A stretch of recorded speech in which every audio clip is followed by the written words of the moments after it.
Assalamu alaikum, everyone. Welcome back to English with Abubakr, the place where you improve your English through real conversations about life. Today's topic is something almost everyone struggles with: save money or enjoy life now. Let me ask you a quick question. Imagine this. Today is salary day. You open your banking app and see your salary has arrived. What do you do in the first 5 minutes? Do you transfer money to savings immediately? Open Daraz or another shopping app? Start checking travel deals like suddenly you're a rich tourist? Or pretend to be responsible and then order expensive food from Foodpanda? Be honest. Many of us do option number 4, and that is exactly why today's conversation is interesting, because money decisions are not only about numbers. They are about emotions, habits, stress, and sometimes guilt. You buy something and later think, maybe that was irresponsible. But if you don't buy it, you think, am I even enjoying my life? So the real question becomes, should we save money for the future or enjoy life in the present? Why this happens? Here is something important. Inside our brain, two characters are always arguing. One is the accountant. The accountant says, think about the future, save money, be careful. The other is the party planner.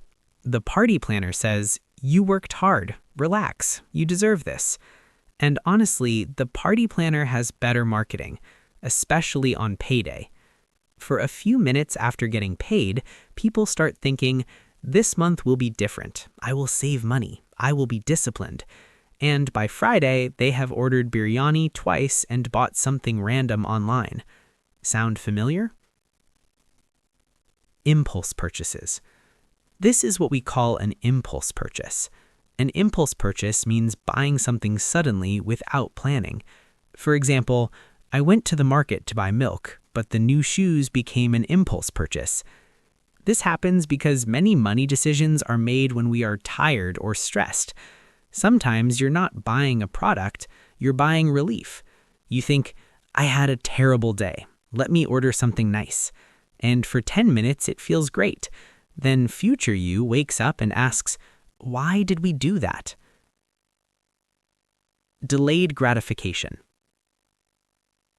Another important concept is delayed gratification. Delayed gratification means waiting for a bigger reward later instead of taking a small reward now. For example, you don't buy new clothes this month because you're saving for a trip to the north of Pakistan. That is delayed gratification. But it is difficult because present you always says, future me is asking for too much. Why saving matters. Now, let's be fair. Saving money is not boring. Sometimes saving money gives something very powerful: peace of mind. Many people talk about having a financial cushion. A financial cushion means extra money saved for emergencies.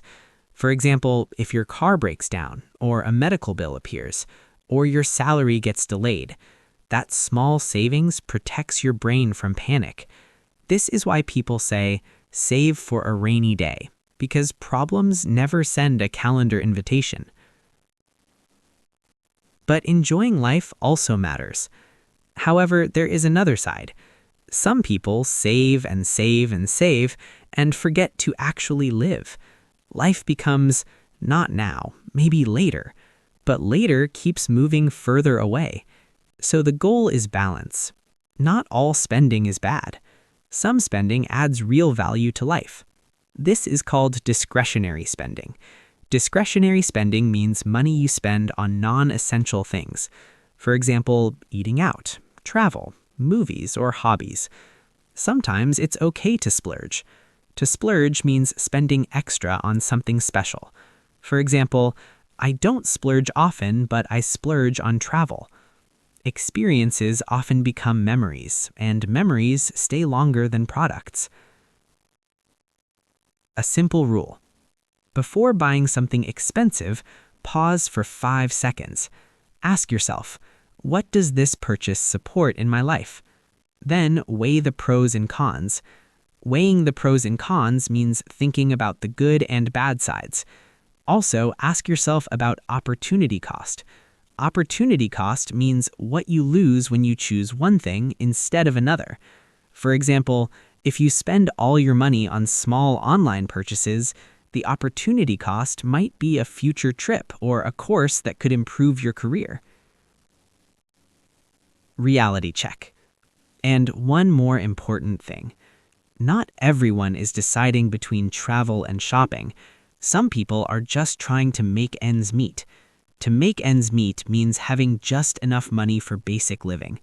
In that situation, saving even a small amount is progress, and enjoying one small treat after a hard week is also human. So this conversation should never become judgment. It should become awareness. Awareness of your priorities, habits, and goals. Final thought. So what is the real answer? Save money or enjoy life? Maybe the real answer is this. Protect your future without abandoning your present. That is the balance we should aim for. Outro. If you enjoyed this episode of English with Abubakr, write in the comments, are you a saver, a spender, or a balanced person? And tell me one thing you never regret spending money on. Don't forget to like, subscribe, and share this podcast with a friend who is always fighting with money decisions. Keep learning, keep improving your English, and I will see you in the next episode of English with Abubakr. Allah Hafiz.